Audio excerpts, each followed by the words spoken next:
ସକାଳୁ ସକାଳୁ ଆଜି ଘର ପୂଜା ସାରି ଦେଇ ସାଇ ମୁଁ ତା ବାବା ବାହାରିଥିଲୁ ମନ୍ଦିର ହିଁ। ସାଇ ମୋର ବାଟରେ କହୁଥିଲା ମାମା କୁଆଡ଼େ ଯାଉଛି? ମୁଁ କହିଲି ଚାଲେ ଚାଟେଶ୍ୱର ମନ୍ଦିର ଯାଉଛି। ମନ୍ଦିର ଠାକୁରଙ୍କୁ ଦର୍ଶନ କରିବୁ ବୋଲି ପହଞ୍ଚିଥିଲୁ। ସାଇ କହିଲା ମାମା ମୁଁ ଦୀପ ବସାଇବି। ସାଇ ପାଇଁ ଗୋଟେ ଦୀପ କିଣି ଦେଇଥିଲି। ସାଇ ସବୁ ଠାକୁରଙ୍କୁ ବୁଲି ବୁଲି ଦର୍ଶନ କରି ମୁଣ୍ଡିଆ ମାରୁଥିଲା ହିଁ। ବାଟରେ ଫେରିଲା ବେଳକୁ ମାମୁଁ ଘର ପଡ଼ିଥିଲା। ମାମୁଁ ଘରେ ପଶି ଟିକେ ବୁଲି ପଳେଇ ଆସିଥିଲୁ ପରା। ଘରେ ପହଞ୍ଚିକି ମକର ଚାଉଳ ଭୋଗ ଖାଇଥିଲୁ। ଆଜି ପରା ମକର ସଂକ୍ରାନ୍ତି ଥିଲା। ତାପରେ ମକର ଚାଉଳ ଭୋଗ ନ ଖାଇଲେ କ'ଣ ହେବ? ଭୋଗ ଟିକେ ଖାଇଦେଇ ସାଇର ଜିଦି ସେ ହେଇଯାଇଥିଲା ଷ୍ଟାର୍ଟ ହିଁ।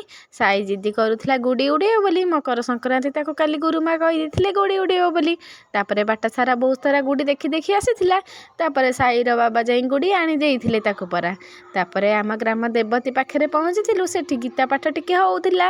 ସାନମା ମୁଁ ମିଶିକି ଦି ସାନମା ଯାଇଥିଲୁ ମନ୍ଦିର। ସେଠି ଫେରି ଆସିଥିଲୁ ଘରକୁ ତ। ତାପରେ ଆମ ରାଧା ମାଧବରେ ହେଇଥିଲା ପ୍ରସାଦ। ସାଇ ମୁଁ ଯାଇଥିଲୁ ଖାଇବାକୁ ତ। ପ୍ରସାଦ ପାଇସାରି ବହୁତ ଶାନ୍ତି ଲାଗିଲା। ତାପରେ 4ଟା ବେଳେ ପ୍ରତିଦିନ ମୋର ଇଭିନିଂ ୱାର୍କ କଲୁ ପରା।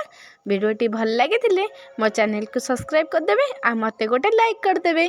Bye bye.